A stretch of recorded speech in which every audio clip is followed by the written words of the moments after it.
kunteriniw aniw yantuma an b'aw bɛɛ lajɛlen fo ka waleɲuman dɔn an bɛ matigi fo ale min sera ka bidɔn yira an bɛɛ lajɛlen kɛnɛma na hali bi matigi ka duba anw bɛɛ lajɛlen ye an minnu bɛ ni jɛmukan lamɛn ka tɛmɛ an ka denmisɛnw ka baro kan sabula an b'a dɔn o ye jɛmukan kɛrɛnkɛrɛn min sugandira pour que an denmisɛnw ka se ka yɔrɔ sɔrɔ an yɛrɛ ka kuma bɛ fɔ yɔrɔ min na an bɛ minnu faamuya an bɛ kuma cogoya min na an bɛ se ka denmisɛnw ka kow dɔrɔn sɔrɔ kɛnɛ min kan o ye an ka kɛnɛ de ye o la an b'aw bɛɛ lajɛlen fo aw fɛn fɛn min bɛ nin jɛmukan lamɛn a y'a dɔn ko k'an to yan nɔ an bɛ ka delili kɛ aw ye aw fana ka to delili la anw ye o bɛ sɔn ka diya an ye hali bi matigi ka aw bɛɛ lajɛlen ɲɛ minɛ i n'a fɔ an y'a daminɛ cogoya min na an ka jɛmukan labanw na an bɛ ka dɔɔni fɔ ala ka kuma kan sabula an b'a dɔn ala ka kuma jɛlen don nɔgɔ foyi t'a la sabula kumaw de don min b'an dɛmɛ min b'an jilaja pour que an ka se ka tilen an ka don o don ɲɛnamaya la hali bi matigi ka ne ni aw bɛɛ lajɛlen ɲɛ minɛ an ka ala deli an fa ala senu ma bi fo kiwale ɲuman dɔn hini cɛ bidɔn kosɔn i ye bidɔn min yira an na an se ka na ɲɔgɔn sɔrɔ yen nɔ k'i tɔgɔ bonya k'i tɔgɔ tanu sabula an b'a dɔn k'i bɛ denmisɛnninw kanu o de kama bi an b'u bɛɛ lajɛlen kalifa i ma i ka to bɛɛ lajɛlen fɛ i ka n'i senu ka to u fɛ a ka ɲɛnamaya u kɔnɔ u mago ɲɛ fɛnw bɛɛ u ka se ka sɔrɔ u fana minnu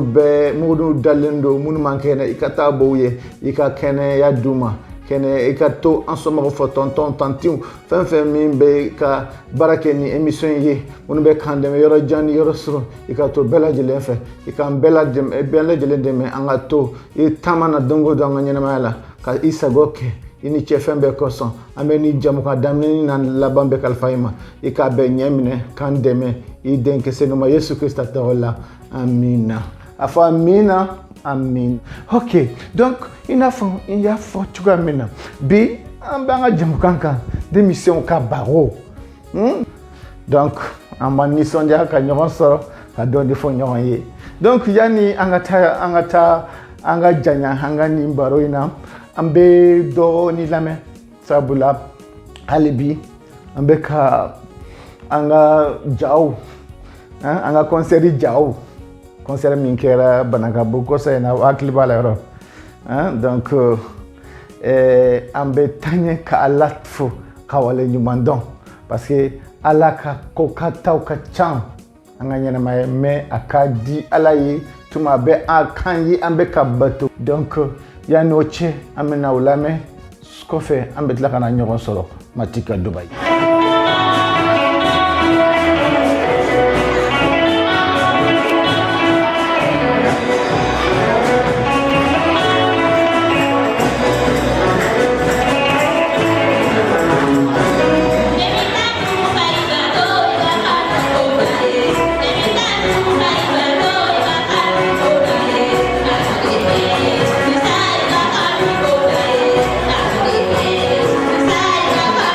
Bye.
Nini che yoro dongli jara de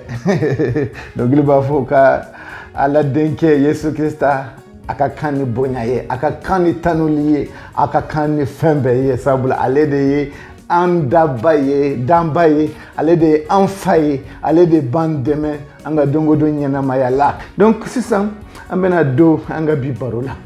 anga bi baro be jumende fanyana ambe tanya ka kuma Yusufu kan donc Yusufu akira demsenu hakili nyuma ye aba donc ko ala be na barake bara chaman ke kateme alefi sabula amba donc ko ala ye ala bese kateme bela jelen fe ka ko bauke Yusufu akira ina for Yesu dode akira ina for Yesu dode minana ka segen kasa aka asomagoye sabula amba donc ni Yusufu ko ma fere ni balima nunu kun ye Yusufu fara peut-être abebon peut-être kon bena abebe fara mais Allah ba don abe fin ke o de kama anga totlene yalla amba donc Yusufu tumamina fere la atara Egypte tumamina fin abena segen chaman ye donc hali kato ala bena teme afe ka deme aka sosoro aka jigero soro parce que mogo min bena san oti ako bena laban ka jaw tigi kosobe oti bena aka so konyo feombe di kalfalema mais alaba ba don alaba na chugamina sabulamba don ko o muso anyebola Yusufu fe mais kodo be angana sonka ke sabulana yake ambe ala ka kuma soso odumai donc nyebala ko Yusufu ka to Potifar fe ala ben bit do kasola abe wat jango kasola ko fe misira nyemroba ale bena sogo fendola mais akaso kono akaso be kono aka masaya blombe kono maseka mo soro mbe seka aka o sogo korofa nyina ala banna do ba fanyana ko do kono be kasola be toka anga sogo fanyana donc au sein fait weta ube Yusuf labo Yusuf bena abena oka sogo be nyefolikaye tumam no kera obe ja masakere tumam na sogo no fora akama ko afra yo jumenda kibe mo de nyini membe se ka ajanto abela pour que munna ne beta mo wala nyina sabla ede akoro fo nyina ne beta erebe ke o nyemine baye erebe ke jamana masake ba flanai c'est-à-dire ni jamana nyemgo ba bora ndron ale de bena Yusuf labana ka kode donc a finyana ko ala matla ka barala ibe ko koleka donc ala bife hali kito demseniala ala bana teme fe ka ko bauke ya famia donc o de senfe ka Yusuf to ola Yusuf bena ke masake ni Yusuf kera masake abe feumbe abe sanwolo fla foloke mimbe ke sanwolo fla nyumai sami abe chaya ubena sene bauke ka dumni chaman bla magasin kono donc au sein fait sans wolon flana bena au sans wolon flamba donc oye obeke nyesisi sanye obeke gelea sanye obeke kongo sanye fambe diena au dessin fait au kongo clé abe se fo Yusufu ka dugula kana yeno donc au sein fait du de bena ke dondula afake Yakuba abafo denwe kuka wili kata ale me ko dumnite fanshi abe Egypte dro ukanda folota ukata yeno kala jenu be se ka dumni soro uka do sankana utale uluta don femo be ku soro femo be soro nya ulu ye koni sramine usire no Yusufu yu yetumamina Yusufu yu don Yusufu yo kumbe ku berebe ka uson dumina nga tumamina utagatola Yusufu kuma kukata mais nutara ukana ni ubalmakeye ubalma ku kulura ku balmake dobe ko ukoka de fake ko sauver donc amba do muna fake rabana aleka tuguno fe parce que pas fake kuma siran ye mi ke Yusuf la ukana take alefa na parce que Yusuf fake kunta don fe mimbe donc au dessin fake be ubeta donc balmake lembeto yeno ubeta ubenani Benjamin tumanu Benjamin bena obe ja Yusuf ye parce que Yusuf yoke pour ka kusege sege ka donc si vraiment nous koni est-ce que yelemana est-ce que uye comme de la kem est-ce que ni misra kola ayaye ko vraiment nous koni comme fallait chama kon kera vraiment on misra donc au dessin fait Yusufu betlaka funyana ku kata utalenko uluka dumi banet mauna una nu fakere na nu nafe tuma nu fakere na nu nafe ayi adenke Yusufu ya yere yirula uni sondiara kosobe unu sendera kosobe uya donko ala be fin ke abado ayi atemana ulufe kani kojugu ke mais kojugu te yoro do la sabula no kojugu kumake sisan ba soro obede sara kongo fe donc halibi ala kan benye mine kan bedeme anga to alla no fetamana anga na sare anga na segen donc na ba fe fana ka ni programme fe ni kuma nu be mara audu sukuna ka donc ko anga ala te fali anga Yesu Krista ale de be la jelen kanu ako ayena nema au munu segenendo au munu torolendo kalebena nyenamaya nyumandu uma donc ni ba fe ka nyenamaya kurasoro kana Yesu ma Yesu de sebe ale kelempe dronde ki ika jurumu iye fen ke gateme donc ko be ya faima ka ike mo kuraye ika se ka tama fana ale no fe dongodo donc matika duba bela jelenyi anga bi konfe kala obesoro Romains sura shegin a verset mugani shegin Romains sura shegin verset mugani shegin aya donko fembe be barake nyoron fe aya donko fembe be barake nyoron fe Romains sura shegin verset mugan ani shegin aya donko fembe be barake nyoron fe ka konyo manke fembe be barake nyoron fe ka konyo manke aya donko fembe be barake nyoron fe ka konyo manke ala kanubau olominu welela ka kenyani aka ko latigeleye donc anga bi ku fekana yodi anga la deli en fa la senu ma bi foki wala nyuma do ni chebi dan ko son ni che ni kalan ko son halibi ikato ni kalan ka seka yoro soro anga nyana mala anga seka bla bara la ka kena fo yusu nyoronai anga tamika sraka ka ben ka ke ni sagwe ini che fembe ko son ini che bidon ko son to ambela jelen fe ikam bedeme anga ni semeni abeka temhera la ayi foki wala nyuma do ayi de Yesu Kristo to wala amina afo amina ini che matika dubaye kambe shenwala